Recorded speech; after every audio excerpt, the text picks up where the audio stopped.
আজকাল সকলে এতটাই ব্যস্ত যে অল্প সময়ের মধ্যে সবকিছু কাজ করতে পছন্দ করেন।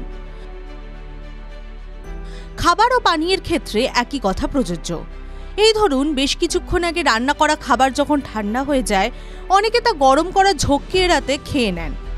পানীয় হোক বা খাবার, অনেকে তা ফ্রিজে রেখে দেন। আবার সেই খাবার অবশ্যই ফ্রিজ থেকে বের করার পর গরম করে খেতে হয়। গবেষণায় উঠে এসেছে, কিছু খাবার ও পানীয় গরম করে খেলে তা শরীরে আলাদা প্রভাব ফেলে। আসলে কিছু খাবার গরম করে খাওয়া স্বাস্থ্যের জন্য উপকারী। চলুন জেনে নেওয়া যাক কিছু খাবার গরম করে খাওয়ার ফলে কি কি উপকারিতা পাওয়া যায়। খাবার এবং পানীয়ের তাপমাত্রাও স্বাস্থ্যের উপর বিভিন্নভাবে প্রভাব ফেলে। কেউ কেউ বিশ্বাস করেন যে গরম খাবার খাওয়া ভালো, আবার কেউ কেউ বিশ্বাস করেন যে ঠান্ডা খাবার বেশি উপকারী।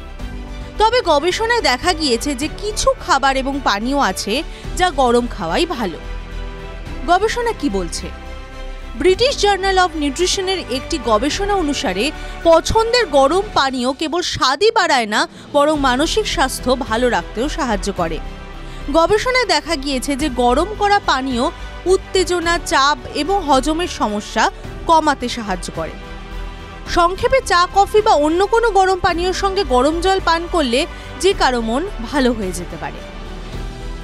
স্বাস্থ্যের উপর গরম জিনিসের প্রভাব কি? সান দিয়েগো স্টেট ইউনিভার্সিটির গবেষকরা দেখেছেন যে খাবার ও পানীয়ের তাপমাত্রা মানসিক ও শারীরিক স্বাস্থ্যের উপর প্রভাব ফেলে। এই গবেষণায় মার্কিন যুক্তরাষ্ট্রের 400 জনেরও বেশি লোককে অন্তর্ভুক্ত করা হয়েছিল। গবেষণায় দেখা গিয়েছে যে যারা বেশি ঠান্ডা খাবার খান তাদের মানসিক চাপ এবং অনিদ্রায় ভোগার সম্ভাবনা বেশি। এদিকে শীতকালে যারা গরম পানীয় গ্রহণ করেন তাদের এই ধরনের সমস্যা কম হয়। এটি ইঙ্গিত দেয় যে গরম খাবার এবং পানীয়ে মানসিক এবং শারীরিক প্রভাব রয়েছে। পাশাপাশি ঠান্ডা খাবার হজম করার জন্য শরীরকে আরও বেশি পরিশ্রম করতে হয়, যা বেশি শক্তি খরচ করে। ফলস্বরূপ পুষ্টি সঠিকভাবে শোষণ করতে পারে না। তাছাড়া অনেক ঠান্ডা খাবার প্রক্রিয়াজাত করা হয় এবং পুষ্টির অভাব থাকে, যা স্বাস্থ্যের জন্য ক্ষতিকারক হতে পারে। টিভি9 বাংলা ডিজিটাল।